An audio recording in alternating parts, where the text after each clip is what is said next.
Olá pessoal, tudo bem? Vamos juntos aqui. Hoje vamos falar de Rousseau, Jean-Jacques Rousseau. Vamos falar sobre a filosofia iluminista. Voltamos na história, chegamos ao século XVIII e obviamente que se trata da história, mas se trata também da história da filosofia. Particularmente eu gosto muito do trabalho de Rousseau, gosto muito do pensamento de Rousseau, pelas propostas que ele traz, pela ideia de trazer o estado de natureza, né, de pesquisar, de ir a fundo na história e vislumbrar esse estado de natureza do homem, onde que o homem consegue passar a viver e principalmente conviver em sociedade. Ele vai ter seus opositores mais adiante, né? Mais adiante, quando o Rousseau fala da questão do estado de natureza, vem Thomas Hobbes, o inglês Thomas Hobbes, empirista, e Hobbes vai contrapor o estado de natureza, tentando desmistificar a ideia do mito do bom selvagem, que é lançado por Rousseau. E Hobbes mais adiante vai dizer que não, vai dizer que é a guerra de todos contra todos, que o homem é mau por natureza. É um fato bem interessante, quem está passando ali pelo ensino médio vai passar muito por essas questões de Rousseau e também de Hobbes, de Locke também, quando você já entra na questão da filosofia política. Eu trago esse livro aqui, um trecho dele, Discurso sobre a origem e os fundamentos da desigualdade entre os homens, em que tem uma frase de Rousseau, deixa eu aproximar um pouco mais, para você ver, aqui, né? Tem uma frase de Rousseau que eu vou trazer mais adiante, que eu me identifico plenamente e queria saber se você se identifica também, o que é que você pensa dessa frase. Antes eu queria trazer um trechinho, História da Filosofia, Giovanni Reale e Dario Antiseri, da editora Paulus. Este é o livro 4, o volume 4, são 7 volumes extraordinários. Este aqui de Spinoza a Kant. Então, se tem um espaço reservado a Rousseau, ele traz a história dele, um trecho, né, da história dele, que obviamente que é extensa, é ampla, mas também alguns aspectos do pensamento de Rousseau. E eu separei aqui um mapa conceitual, somente um mapa conceitual, para a gente ter uma ideia de tópicos do pensamento de Rousseau. Rousseau, o caminho do retorno à natureza, do estado de natureza, dimensão ideal de uma humanidade originariamente íntegra, biologicamente sadia e moralmente reta. Em primeiro lugar, pela instituição da propriedade. É sobre isso que vamos falar ali no trecho do discurso. Chegamos ao estado civil, a cultura, em que predomina o espírito competitivo e conflitivo. E as letras, as ciências e as artes são fruto dos vícios da arrogância e da soberba. Rousseau vai fazer críticas muito severas à corte da sua época, né? Aos nobres da sua época, porque vai trazer, pelo menos do ponto de vista dele, ele vai observar uma grande parte da sociedade como soberba e arrogante. Você nunca viu isso por aqui, né? Enfim, não sei. Vejam que a gente vai se identificando aos poucos com aspectos do pensamento de Rousseau. O homem seguiu por isso uma curva de decadência, tornando-se sempre mais sujeito à maldade e à injustiça. O homem nasceu livre e, todavia, em todo lugar se encontra em cadeias. É bem interessante porque ele vai demonstrar, apesar de ele escrever e pensar bem antes daquilo que a gente categoriza como filosofia estrutural ou estruturalismo, né, que não tem só filósofos, tem linguistas, antropólogos, grandes pensadores, mas Rousseau já vai dizer que o homem ele acaba entrando em cadeias, ele nasce livre, mas ele acaba, de certa forma, criando uma estrutura e ficando preso dentro dessas estruturas. O caminho da salvação da humanidade é, portanto, o caminho da renaturalização, uma volta à natureza, ao estado de natureza. Uma renaturalização do homem mediante um redelineamento global da vida social. Isso pode se dar unicamente por um novo contrato social. Tem outro livro de Rousseau chamado Contrato Social. pacto de união instituído entre iguais, que permanecem sempre tais. Ele dá lugar a um corpo moral e coletivo, o Estado. Só que esse Estado, ele é regulado pela vontade geral. Amante do bem comum, a realidade que brota da renúncia de cada um dos componentes da sociedade aos próprios interesses particulares em favor da coletividade. Este é o verdadeiro princípio que legitima o poder e garante a transformação social. A vontade geral, encarnada no e pelo Estado, é tudo. Você pode dizer assim, puxa, esses tópicos aí vão trazer o Rousseau como utópico, né? Bem utópico, o mito do bom selvagem, você renunciar interesses pessoais em favor de toda a coletividade. Eu concordo que é bem utópico, mas é principalmente para os momentos que a gente vê que a nossa sociedade vai decaindo, né? Os momentos que a gente vai perceber que a nossa sociedade tem extremas dificuldades pelo egoísmo, pelo orgulho do homem, pela vaidade, pela própria arrogância, como fala Rousseau. E que tal se tentarmos já pouco a pouco abrir um pouco mão de nosso egoísmo, de nossos orgulhos, para o bem do próximo e coletivamente, né? É bem interessante, porque é aquilo que você vai abrir um pouco e esperar que o próximo também acabe fazendo isso. Imaginem esse estilo da sociedade, né? Como seria. E aí, pessoal, o trecho que eu queria trazer aqui, que ele fala sobre a instituição privada.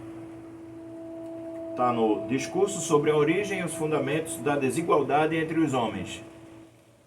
É só se perguntar, né? Aqui já temos um problema. Há desigualdade entre os homens? O que é que você pensa? O que é que você acha? Há igualdade ou desigualdade? Acredito que muito mais desigualdade, né? É só você observar todos os cantos do globo. Eu ia falar você olhar os 4 cantos do globo, mas é perigoso nessa época em que tem muita gente pregando a ideia da terra plana. Não, então todos os cantos do globo, acho que fica melhor. Canto no sentido de espaço, né? Todos os locais do globo. Há desigualdade sim, e ele vai buscar a origem e o fundamento, ou a origem e os fundamentos dessa desigualdade. Então vamos lá, trechinho do texto. Nos diz Rousseau: o primeiro que, tendo cercado um terreno, se lembrou de dizer, isto é meu, e encontrou pessoas bastante simples para o acreditar, foi o verdadeiro fundador da sociedade civil. Imagina este indivíduo. Ele é pela primeira vez em que existe a terra, tudo é de todos e de ninguém ao mesmo tempo. Mas ele cerca o terreno e diz, isto é meu. E do outro lado, Rousseau vai dizer que tem pessoas bastante simples que vão aceitar. Quantos crimes, guerras, assassínios, misérias e horrores não teria poupado ao gênero humano aquele que, arrancando as estacas ou tapando os buracos, tivesse gritado aos seus semelhantes: livrai-vos de escutar esse impostor. Estareis perdidos se esquecerdes que os frutos são de todos e a terra de ninguém. Você tenta contextualizar esse instante descrito por Rousseau, hipoteticamente. Parece, porém, que as coisas já tinham chegado ao ponto de não mais poder ficar como estavam, porque essa ideia de propriedade, dependendo muito de ideias anteriores, que só puderam nascer sucessivamente, não se formou de repente no espírito humano.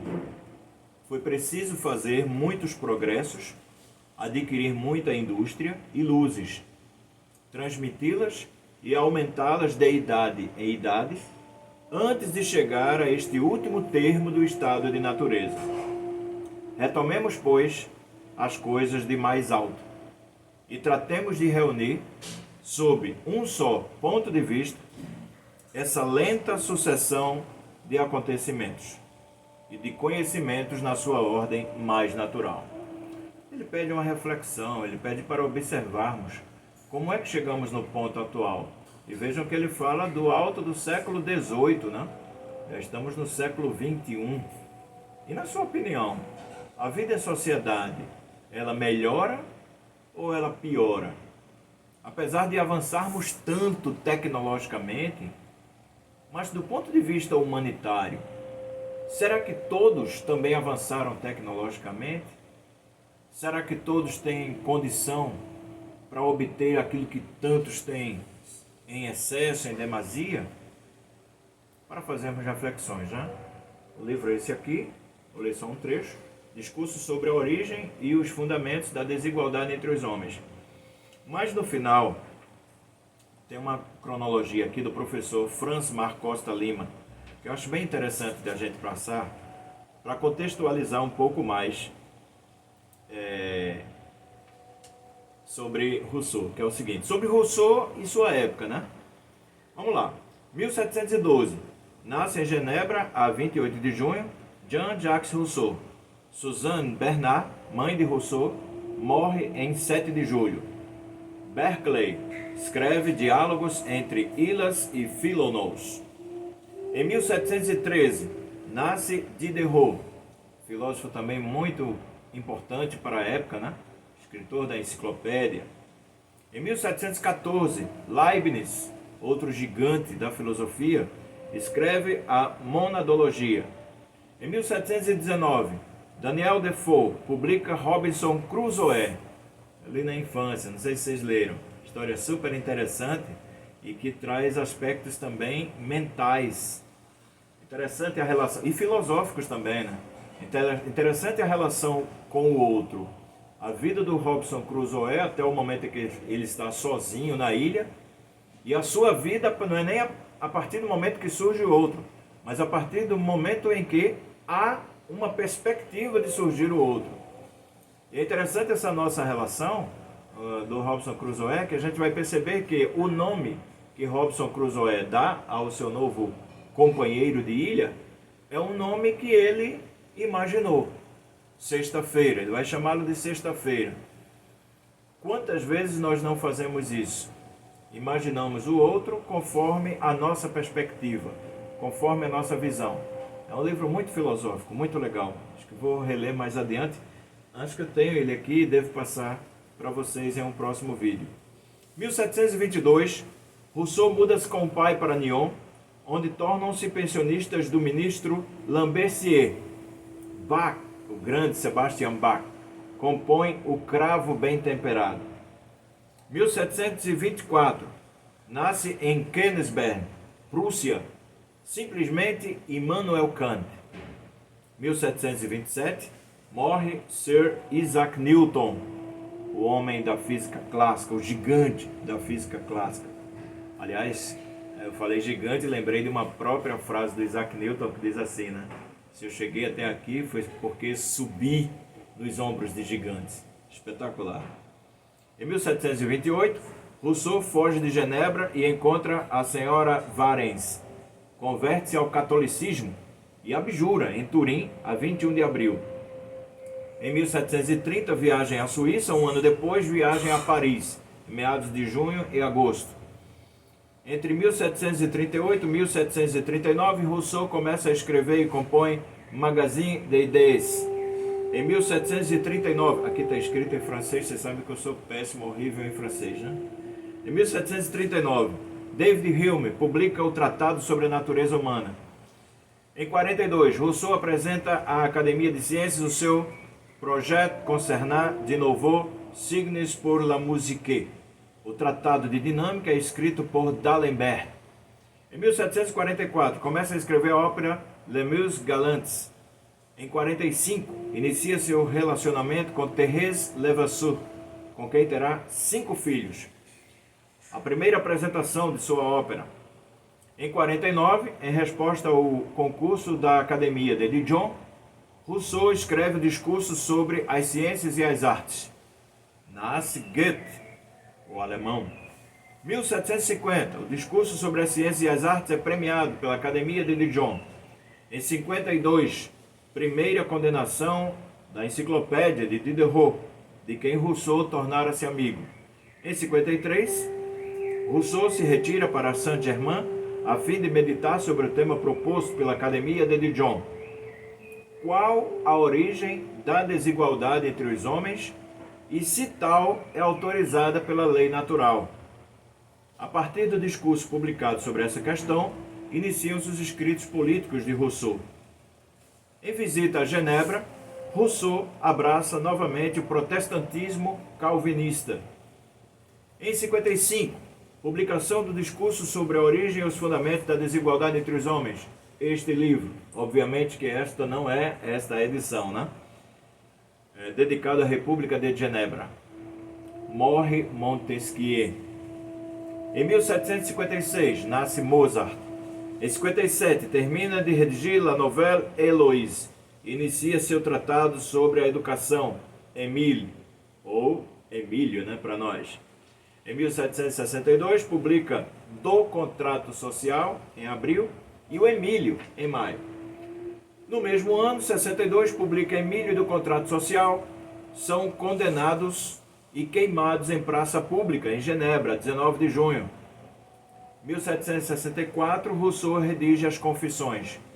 Em 66, exila-se na Inglaterra, junto a David Hume. E nós já lemos na história da filosofia, na biografia de ambos, de que esse relacionamento ele não é tão legal. Ele começa legal, com entendimentos, mas o Hume é uma pessoa difícil. Então há desentendimentos em 67 e o Rousseau acaba retornando à França. Em 1768, casa-se com Thérèse, em 30 de agosto. Em 1776, escreve os devaneios de um caminhante solitário, Declaração da Independência das Colônias Inglesas na América. Em 78, Rousseau termina de escrever os devaneios. Morre em 2 de julho, seu corpo é enterrado em Hermenonville. Seus restos mortais serão trasladados para o Panteão em 1794. Também em 78, a morte de Voltaire, Jean-Marie Arouet. Aliás, nos próximos vídeos temos algo a trazer de Voltaire, uma explanação sua sobre o Apocalipse, que é bem interessante. O Apocalipse é um dos livros da Bíblia. Voltaire fala sobre a questão de uma forma muito rica. Em 1792, a queda da monarquia, o Conselho Geral de Genebra anula o decreto lançado contra Rousseau, post-mortem, né? Em 1801, Thérèse Levasseur, viúva de Rousseau, morre em Plessis-Belleville. Extraordinário, né? Fantástica aqui essa cronologia de 1712 a 1801 e trouxemos com muita alegria e satisfação esse trecho do discurso sobre a origem e os fundamentos da desigualdade entre os homens. Obrigado pela sua presença. Compartilhe, curta, não esqueça de se inscrever, ative os sininhos para você receber as notificações de quando gravarmos novos vídeos. Tá legal? Até a próxima e muito obrigado!